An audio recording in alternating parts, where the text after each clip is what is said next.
കലിപ്പൻ മാഷിന്റെ ആമ്പൽപ്പൂവ്. രചനാ അവതരണം നന്ദു അച്ചുകൃഷ്ണ. എന്തടി കുഞ്ഞെ? മടിയിൽ പിടിച്ചിരുത്തിയിട്ടും ചുംബിച്ചിട്ടും കുഞ്ഞു കുഞ്ഞു കുസൃതികൾ കാണിച്ചവളെ ചിരിപ്പിക്കാൻ ശ്രമിച്ചിട്ടുമൊക്കെ പെണ്ണ് മുഖത്തു നോക്കാതെ കുഞ്ഞിരിക്കുന്നത് കണ്ടാണ് അവനത് ചോദിച്ചത്. എന്നോടെന്തെങ്കിലും പറയാനുണ്ടോ? മുഖമുയർത്തി ചോദിച്ചവളുടെ ആ ചോദ്യത്തിൽ അവനൊന്ന് അമ്പരന്നു. അതിപ്പോ അങ്ങനെയൊക്കെ ചോദിച്ചാൽ നിന്റെ പ്രായവും പഠിത്തവും ഒക്കെ ആലോചിച്ചിട്ട് മനസ്സിൽ അടക്കി വെച്ചിരിക്കുന്ന ഒരു 90 ചോദ്യങ്ങളിൽ പലതും ഞാൻ തട്ടിത്തടവി എടുക്കേണ്ടി വരും. പിന്നെയും കുറുമ്പുമായി അടുത്തേക്ക് വരുന്നവന്റെ കൈവിരൽ പിടിച്ച് അമർത്തി കടിച്ചു അവൾ. ആ അലറി തുടങ്ങിയവന്റെ വായ പെണ്ണ് പൊത്തിപ്പിടിച്ചു. എന്തിനടി പട്ടി കടിച്ചത്? വേണ്ടതിനും പറയാൻ നിന്നാൽ ഇനിയും കടിക്കും. വെറുതെ ഇരുന്ന് എന്റെ മടിയിൽ വന്ന് അവൾ ഓരോന്ന് ചോദിച്ചതും പോരാ, ഇപ്പൊ എനിക്കായി. വേദനയിൽ ദേഷ്യപ്പെട്ടുകൊണ്ട് അവളുടെ മടിയിൽ നിന്നും എഴുന്നേറ്റ് അപ്പുറത്തേക്ക് നീക്കാൻ തുടങ്ങിയതും പെണ്ണ് കഴുത്തിലൂടെ വട്ടം ചുറ്റിപ്പിടിച്ച് ചേർന്നിരുന്നു. വേണ്ട, കൂടുതൽ സ്നേഹമൊന്നും കാണിക്കണ്ട. അല്ലെങ്കിലും നിനക്കുള്ളതാ വേദനിപ്പിച്ചിട്ട് ഈ ഒരു പുന്നാരിക്കൽ. എന്നിട്ടും പെണ്ണ് ഒട്ടിയിരുന്നതല്ലാതെ മാറിയില്ല. മാറിക്കാമലു, മതി നിന്റെ കൊഞ്ചൽ. ഉപദ്രവി. തേറ്റപ്പല്ല് മൂർച്ച കൂട്ടി ഇറങ്ങിയിരിക്കുവോ അവള്. കൈവിരൽ തുമ്പെടുത്ത് നോക്കി അവൻ പിന്നെയും ദേഷ്യപ്പെട്ടതും അവൾ അവന്റെ കോളറിൽ നിന്നും ബനിയൻ നീക്കി അവിടെ അമർത്തി ചുംബിച്ചു. ശരീരമാകെ പടർന്നു കയറിയ തരിപ്പിൽ അവൻ ബാക്കി പറയാൻ വന്നത് മറന്നുപോയി. ഒരുപാട് ദേഷ്യപ്പെടുന്നവനെ അടക്കി നിർത്താനുള്ള അവസാന മാർഗമാണ്. അല്ല, ഇതുപോലൊരു ഉമ്മ കിട്ടുവാണെങ്കിൽ ഇനിയും എത്ര വേണമെങ്കിലും കടിച്ചോന്ന് അപ്പ കയറി പറഞ്ഞേക്കും. മനസ്സിൽ ഓർക്കും മുന്നേ തന്നെ അവൻ അവളെ കെട്ടിപ്പിടിച്ച് ചുംബിച്ചു. ഇങ്ങനെയൊക്കെ ഉമ്മ തന്ന് നീ എന്നെ വെറും വഷളനാക്കല്ലേ കുഞ്ഞെ. പരിധി വിട്ട് എന്തെങ്കിലും ചെയ്തു പോയാൽ എന്റെ കുഞ്ഞത് സഹിക്കില്ല. കുറുമ്പും കുസൃതിയുമാണ് ഓരോ വാക്കിലും. ചിരിച്ച് സന്തോഷത്തോടെ ഇരിക്കുന്നവന്റെ കണ്ണിലെ തിളക്കത്തിൽ അവളും മെല്ലെ ചുണ്ടുകൾ തൊട്ടു. പിന്നെ അത് നെറ്റിത്തടത്തിലും കവിളിലും മൂക്കിൻ തുമ്പിലും അവസാനം അവളുടെ കണ്ണുകൾ തന്റെ ചുണ്ടിലാണെന്ന് കണ്ടതും ഇത്തവണ സന്തോഷത്തിന് പകരം അവന്റെ കണ്ണുകളിൽ സംശയമായിരുന്നു. അമലു, എന്താടാ കുഞ്ഞെ? ഞാൻ ഞാൻ ഇവിടെ ഒന്ന് ഉമ്മ വെച്ചോട്ടെ? കേട്ട ചോദ്യത്തിൽ ഞെട്ടിത്തരിച്ചുപോയി ഏതൻ. ഇന്ന് വരെ ചുംബിച്ചതിൽ അധികവും താനാണ്. ഒന്നുകിൽ അത്രയും സങ്കടം, അല്ലെങ്കിൽ അത്രയും സന്തോഷം. അപ്പോൾ മാത്രമാണ് അവളിൽ നിന്നും കവിളിലൊരു ചുംബനമെങ്കിലും കിട്ടുക. അങ്ങനെയുള്ള പെണ്ണ് നേരിട്ട് തന്റെ ചുണ്ടുകളിൽ ചുംബിക്കണമെന്ന് പറയുമ്പോൾ, കുഞ്ഞെ, എന്തെങ്കിലും സങ്കടമുണ്ടോ നിനക്ക്? പ്രണയം കത്തി നിന്ന മിഴികളും മിടിപ്പ് തെറ്റിയ ഹൃദയവും ആ നിമിഷത്തിൽ വാത്സല്യം കൊണ്ട് നിറഞ്ഞു. അപ്പൊ സന്തോഷമോ? എന്താടി കുഞ്ഞി? സന്തോഷവും സങ്കടവും ഒരുമിച്ച് വരുക. അവന്റെ കഴുത്തിലേക്ക് മുഖം പൂഴ്ത്തി അവൾ പിന്നെയും കെട്ടിപ്പിടിച്ചതും അവൻ അവളെ നെഞ്ചിലേക്ക് തന്നെ ചേർത്ത് പിടിച്ച് തോളിൽ മെല്ലെ തട്ടി. എന്താണേലും ഇനിയൊരു ചോദ്യം ചോദിക്കാതെ അവളായി പറയട്ടെ എന്ന രീതിയിൽ നിമിഷങ്ങൾ മെല്ലെ കടന്നുപോയി. ഈ വീട്? അതുവരെ താളത്തിൽ ഓടിക്കൊണ്ടിരുന്നവന്റെ ഹൃദയത്തിന്റെ ചാഞ്ചാട്ടം ഒരു നിമിഷം നിന്നു. അവനെ അത്രയും ചേർന്ന് കിടന്നത് അതറിയുകയും ചെയ്തു. അവ്യക്തമായി കേട്ട കാര്യങ്ങളിലെ സംശയം ഏറെക്കുറെ പൂർണ്ണമായി. ഹരേ! ആ വിളിയിൽ അവന്റെ ഹൃദയം തന്നെ നിന്നുപോയി. അത്രയും സ്നേഹം കൂടുമ്പോൾ മാത്രം വിളിക്കുന്ന വിളി. ഇനി ഒരു പക്ഷെ തങ്ങളുടെ പ്രണയ നിമിഷങ്ങളുടെ പാരമ്യതയിൽ എത്തുമ്പോൾ മാത്രമേ കേൾക്കാൻ കഴിയൂന്ന് മനസ്സിൽ കൊതികൊണ്ടുപോയ ആ വിളി. പറയ് ഹരേ. അത് പിന്നെ പറയാൻ പോകുന്ന കാര്യത്തെ എങ്ങനെ പറയണമെന്നറിയാതെ അവനൊന്ന് വെപ്രാളം പൂണ്ടു. ചിലതൊക്കെ ഞാൻ കേട്ടു. പക്ഷെ സത്യം എന്നോട് ഹരേ തന്നെ പറയണം. ഇനിയും അവളോടൊന്നും ഒളിപ്പിച്ചു വെക്കാനില്ലാതെ അവൻ മെല്ലെ പറഞ്ഞു തുടങ്ങി. ഇത് കുടുംബവീടാണ്. അച്ഛന്റെ ഓഹരി. പക്ഷെ തൊട്ടപ്പുറത്ത് കിടക്കുന്ന നീ താമസിക്കുന്ന വീട് അപ്പച്ചിയുടെ ആയിരുന്നു. നിന്നെ അച്ഛനെയും ഇനി ആ വീട്ടിലേക്കും സ്ഥലത്തേക്കും വിടണ്ട എന്ന് തീരുമാനിക്കുമ്പോൾ അച്ഛനാണ് പറഞ്ഞത് എങ്കിൽ പിന്നെ അവരെ ഇവിടേക്ക് കൊണ്ടുവരാമെന്ന്. അങ്ങനെ അപ്പച്ചി വിൽക്കാനിട്ടിരുന്ന വീട് ഞാനിങ്ങി വാങ്ങി. ഒപ്പം അപ്പച്ചിയുടെ ഷെയറായ ആ കടയും. പിന്നെ ആകെ പേടിയുണ്ടായിരുന്നത് മരുമോൻ വാങ്ങിച്ച വീട്ടിൽ താമസിക്കാൻ എന്റെ പെണ്ണിന്റെ അച്ഛൻ എന്തെങ്കിലും ബുദ്ധിമുട്ടുണ്ടാകുമോ എന്നായിരുന്നു. ഒപ്പം ആ കട ഏറ്റെടുത്ത് നടത്താനും. പക്ഷെ എന്തായാലും കാര്യം അവതരിപ്പിച്ചപ്പോൾ അങ്ങനെ ഒരു പ്രശ്നം പറയാതെ എന്റെ അമ്മായിപ്പനങ്ങ് മാസായി. പുഞ്ചിരിച്ചുകൊണ്ടാണത് പറഞ്ഞതെങ്കിലും പെണ്ണിന്റെ കണ്ണുനീർ തീർക്കുന്ന ചൂടിൽ അവനൊന്ന് പൊള്ളിപ്പിടഞ്ഞു. ഇതറിയുമ്പോൾ നീ കിടന്ന് കരയുമെന്ന് അറിയാവുന്നത് കൊണ്ടാണ് ഞാൻ ഇതെല്ലാരോടും നിന്നോട് പറയല്ലേ എന്ന് പറഞ്ഞത്. പക്ഷെങ്കിൽ അറ്റവും മൂലയും കേട്ട അവസാനം നീ എന്റെ മുന്നിൽ തന്നെ വന്നത് നിന്ന് ചോദിച്ചു. ബലത്തിൽ അവളുടെ മുഖം പിടിച്ചുയർത്തി 2 കണ്ണുകളും തുടച്ചു കൊടുത്തുകൊണ്ട് ദേഷ്യപ്പെടുമ്പോൾ പെണ്ണ് പിന്നെയും അവനെ കെട്ടിപ്പിടിച്ചു തന്നെ കിടന്നു. ഞാൻ കാരണം ഒരുപാട് ബുദ്ധിമുട്ടാവുന്നുണ്ടല്ലേ?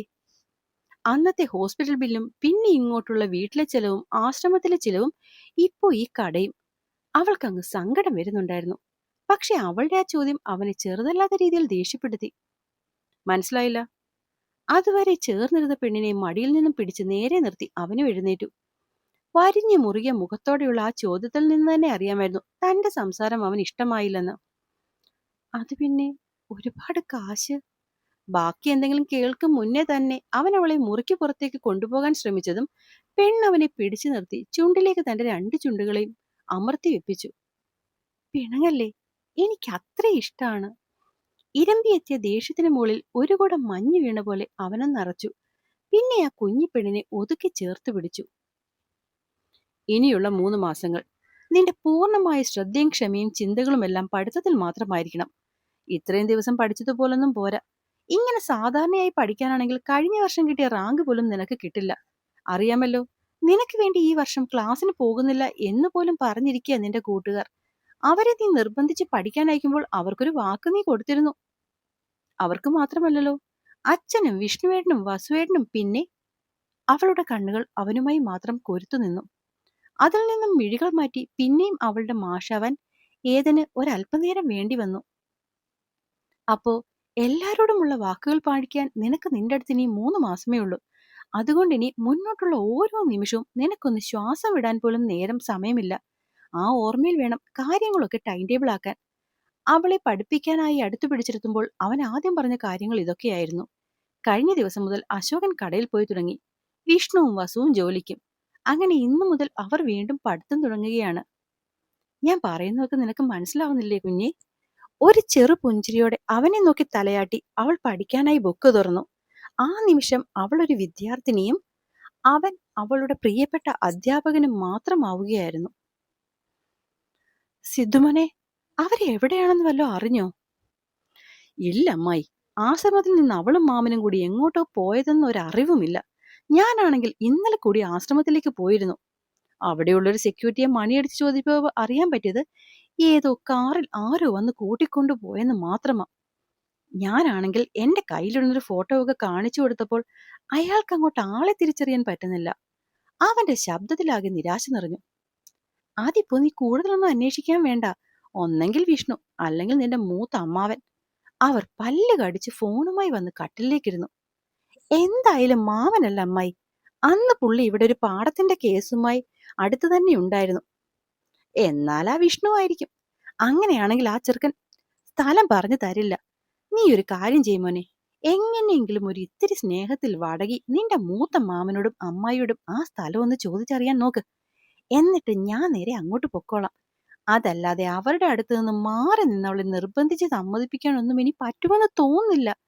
കാരണം ഇപ്പൊ ഞാൻ ഇല്ലാതാണെങ്കിലും മുന്നോട്ട് പോകാമെന്ന് അച്ഛനും മോൾക്കുമൊക്കെ തോന്നിയത് കൊണ്ടല്ലേ ഇക്കണ്ട മാസങ്ങളിൽ ഒരു വട്ടം പോലും അവരെന്നെ വന്ന് വിളിക്കുകയോ കാണുകയോ വരാതിരുന്നത്. അവരിൽ വല്ലാത്ത അമർഷം കുലം കുത്തി. ആ, അത് ശരിയാട്ടോ മമ്മി.